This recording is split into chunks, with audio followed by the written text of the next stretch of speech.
Bismillahirrahmanirrahim. Assalamualaikum warahmatullahi wabarakatuh. Syukur alhamdulillah pada kesempatan kali ini izinkan saya Eni Ratna Purwati untuk menjelaskan tentang karakteristik generasi Z dan Alpha dan implikasinya dalam pembelajaran. Nah, di sini kita akan membahas 3 poin. Yang pertama kita akan membahas tentang definisi daripada generasi Z dan Alpha. Kemudian yang kedua kita akan membahas tentang karakteristik daripada generasi Z dan Alpha, dan yang ketiga kita akan membahas tentang strategi pembelajaran yang digunakan untuk generasi Z dan generasi Alpha. Yang pertama, apa sih definisi daripada generasi Z? Generasi Z itu adalah generasi yang lahir pada tahun 1995 sampai 2010. Sedangkan generasi Alpha adalah generasi yang lahir setelah tahun 2010. Itu ya, itu adalah pengertian daripada generasi Z dan generasi Alpha. Dan yang kedua, yang kita bahas tentang karakteristik daripada generasi Z dan generasi Alpha, yaitu anak-anak ini sudah akrab dan dengan gawai, kemudian multitasking, banyak berkomunikasi melalui media online. Mereka itu terbuka, ya berpikir terbuka, kemudian senang dengan hal-hal praktik, dan tentunya pikirannya pun akan kritis, seperti itu.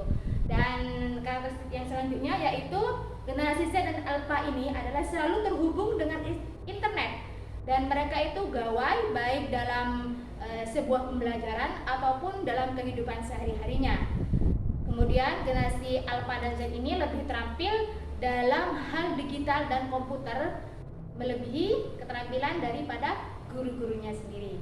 Dan kemudian yang selanjutnya yaitu mereka terbiasa berinteraksi ataupun bertransaksi secara online, belanja online, menggunakan jasa secara online, ya ada Shopee, ada Gojek, itu mereka lakukan secara daring semuanya, secara online. Jadi menggunakan aplikasi digital seperti itu. Namun sebagai orang tua, dengan adanya karakteristik yang seperti ini, yaitu dengan semakin canggihnya digital dan digitalisasi, maka sebagai orang tua dan sebagai guru kita harus memberikan pemahaman terhadap anak.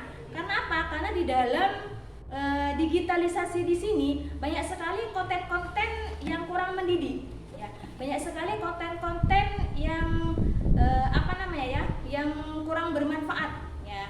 Tapi banyak juga yang bermanfaat. Maka dari itu kita harus memberikan pemahaman, dan kita harus juga membimbing anak-anak kita agar tidak terjerumus kepada hal-hal yang buruk. Apalagi sekarang tentang radikalisme, ya, radikal itu sangat bahaya sekali kepada anak kita. Jadi kita harus memberikan pemahaman kepada anak-anak kita jangan sampai terpengaruh oleh radikalisme. Nah, itulah untuk karakteristiknya. Kemudian yang selanjutnya adalah strategi pembelajaran. Bagaimana strategi yang akan kita gunakan kepada generasi Z dan Alpha ini? Yang pertama, seorang guru itu harus memahami terhadap karakteristik peserta didiknya. Jadi karakteristik peserta didik saya seperti ini, maka bagaimana strateginya? Jadi kita harus paham terhadap karakteristik mereka. Kemudian kita sebagai guru juga harus mengembangkan HOTS, ya. HOTS itu artinya berpikir tingkat tinggi. Dan kita juga harus menjawab kebutuhan generasi Z dan generasi Alpha ini sesuai dengan IT, ya, berbasis IT. Jadi kita harus bisa sebagai guru. Karena apa? Karena yang kita hadapi adalah anak-anak generasi Z dan Alpha. Jadi gurunya harus lebih bagus dalam ber-IT. Kemudian yang selanjutnya strategi yang akan kita gunakan yaitu dengan memberikan kebebasan